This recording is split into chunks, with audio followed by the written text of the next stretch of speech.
سلام ګرانو لیدونکو، د نن ورځې تازه او مهمو خبرونو ته ښه راغلاست. له مینه یوټیوب چینل څخه زه مینه افغان یم. بغلان کې د مقاومت جبهې او طالبانو ترمنځ نښته د مرګ ژوبلې راپورونه ورکړل شوي. د بغلان په خوست ولسوالۍ کې د طالبانو او د مقاومت جبهې د وسلوالو ترمنځ جګړه کې د راپورونو له مخې دواړو خواو ته مرګ ژوبله اوښتې ده.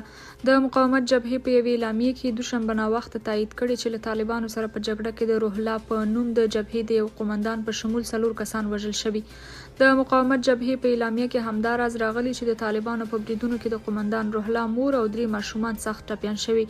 جبهې همدا راز ادعا کړې چې د دوی جنګیالیو د طالبانو 9 کسان وژلي او 14 نور یې ټپیان کړي دي. د طالبانو چارواکو د بغلان د خوست د جګړې په اړه څه نه دي ویلي، خو تر دې مخکې مقاومتیان تبلیغاتي ډله ګڼلې وه.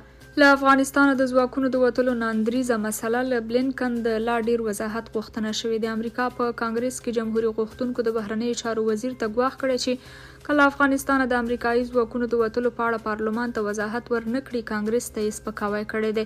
د امریکا د استازو جرګې د بهرنیو اړیکو د کمیټې مشر جمهوریت غوښتونکو مایکل مکال د بهرنیو چارو وزیر انټونی بلینکن ته ګواښ کړی چې که د 2022 کال په اګست میاشت کې له افغانستانه د امریکایي پوځیانو د وتلو اړوند د پټو اسنادو په اړه پارلمان ته حاضر نشي، نو دا کار به یې کانګرس ته سپکاوی وګڼل شي. په یو لیک کې چې د دوشنبې په ورځ خپور شو، د کانګرس دغه مهم غړي د امریکا د بهرنیو چارو وزیر ته ویلي چې تر اوسه ورکړل شوي معلومات کافي نه دي. د استازو جرګې د بهرنیو اړیکو کمیټه په دې اړه څېړنه کوي چې څه ډول امریکایي پوځیان 20 میاشتې مخکې له افغانستانه ووتل او د بهرنیو چارو وزیر ته د دغه لیک لیږل به د ولسمشر بایدن حکومت تر فشار لاندې راولي. د مایکل مکال په لیک کې راغلی چې هغه 13 مارچ میاشت کې له انټونی بلینکن وغوښتل چې د هغه لیک په اړه وضاحت ورکړي چې د 2022 کال په جولای کې له افغانستانه د وتلو په درشل کې امریکایي ډیپلوماټانو لیکلی و او پکې د بایدن پر ادارې له افغانستانه د وتلو په بڼې نیوکه کړې وي. د پاکستان پوځ د عمران خان وروستي تورونه غندلي او د قانوني اقداماتو خبرداری یې ورکړی دی. د پاکستان پوځ د پخوانی وزیر اعظم او د تحریک انصاف ګوند د مشر عمران خان لخوا پر لپسې په پوځي مشرانو د نیوکو غندنه کړې او خبرداری ورکړی دی چې په بې ځایه بیانونو او تورونو پوځ د اقداماتو حق خوندي لري. د پوځ بیان د ادارې یا ISPR په خپل بیان کې ویلي چې د عمران خان لخوا پرته له کوم ثبوت بې ځایه تورونه لګول او په یو اوسني پوځي افسر د ثبوت پرته تورونه لګول یو بې اندازې ډیر مسؤلانه عمل دی. پوځ دا بیا وروسته له هغې جاري کړه چې پخوانی وزیر اعظم عمران خان د لاهور وزیر آباد سیمه کې په ځان د شوي برید پړه د پاکستان د پوځ په یو لوړپوړي چارواکي ولګوله او د دې ترڅنګ یې پوځ په پرله پسې توګه د موجوده حکومت په ناجایز ملاتړ تورن کړی دی.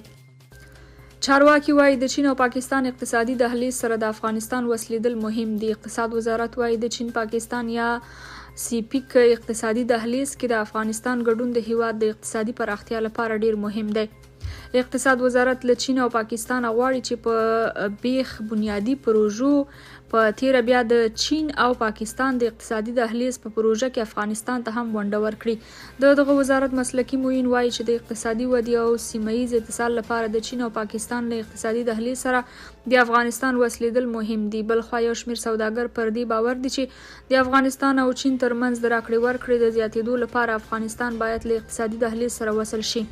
د دوی په وینا سوداګر له دې لارې خپل د اړتیا وړ توکي صادرولی شي. د چین د بهرنیو چارو وزارت په اعلامیه کې راغلی چې چین او پاکستان غواړي د چین پاکستان د اقتصادي دهلیز یا سیپیک په پروژه کې د افغانستان په شاملولو سره افغانستان ته پراختیایي مرستې زیاتې کړي. په کندهار ولایت کې د ماین چاودنې له امله 3 تنه ماشومانو خپل ژوند له لاسه ورکړی دی. دا پیښه پرون د کندهار ښار د 5مې امنیتي حوزې اړوند د حاجي عزیز په سیمه کې رامنځته شوې ده.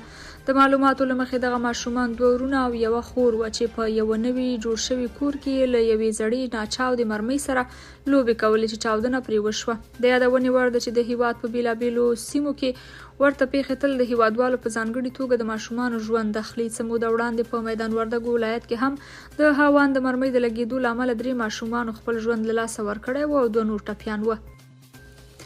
د ابوظبي په کمپ کې افغان پناه غوښتونکي وایي له تیرو 13 میاشتو راهیسې په بې برخلیکه حالت کې ژوند کوي.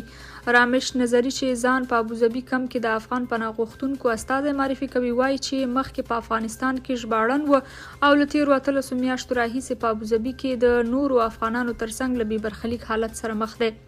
دی وایي که څه هم د پناه غوښتنې قضیې د منلو په خاطر څو ځله مرکې ورسره شوي دي، خو تر اوسه یې برخلیک معلوم نه دی. نوموړی وایي 18 میاشتې وشوې چې په ابوظبي کمپ کې یم. هر ځل چې د IOM دفتر ته ورځم او د خپل کیس په اړه پوښتنه ترې کوم، وایي چې منتظر شئ. نظریې دا کوي چې په ابوظبي کمپ کې له ډېرو ستونزو سره مخ دی، خو نشي کولی د خپلو ستونزو په خاطر غږ پورته کړي. نوموړی وایي زموږ اساسي ستونزه دا ده چې ازادي زموږ طبیعي حق دی، خو موږ دلته څه ښځې، سړي یا که ماشومان دي د ګرځېدو او بیان ازادي حق نه لرو. هر ځل مو چې غږ پورته کړی د عربي مسؤلانو لخوا ځپل شوي یو. د ابوظبي کم مسؤلان دې ډول ادعاو ته چې مخکې هم شوي دي لا تر اوسه کوم غبرګون نه دی ښودلی. پولنډ اوکراین ته 10 جنګي الوتکې ورکړي. پولنډ اوکراین ته 10 MiG 9 جنګي الوتکې ورکړي دي چې د روسي ځواکونو د ځوابي برید لپاره چمتووالی ونیسي. وارسا دغه خبر د دوشنبې په ورځ اعلان کړ. 13 مارچ پولنډ وویل اوکراین ته به د پخواني شوروي اتحاد ځینې جنګي الوتکې ورکړي او د تېرې میاشتې په پیل کې اوکراین ته 4 الوتکې سپارلې وې. اوکراین چې د روسیې د ځوابي بریدونو لپاره ځان چمتو کوي، د دغو الوتکو غوښتنه یې کړې ده. پولنډ لومړی هیواد و چې اعلان یې وکړ اوکراین ته به جنګي الوتکې ورکوي. له دې وروسته سلواکیا هم اعلان وکړ چې د اوکراین د هوایي ځواک په پیاوړي کولو کې به برخه اخلي او خپل ګاونډي هیواد اوکراین ته یې 14 میګ 9 الوتکې ورکړي دي.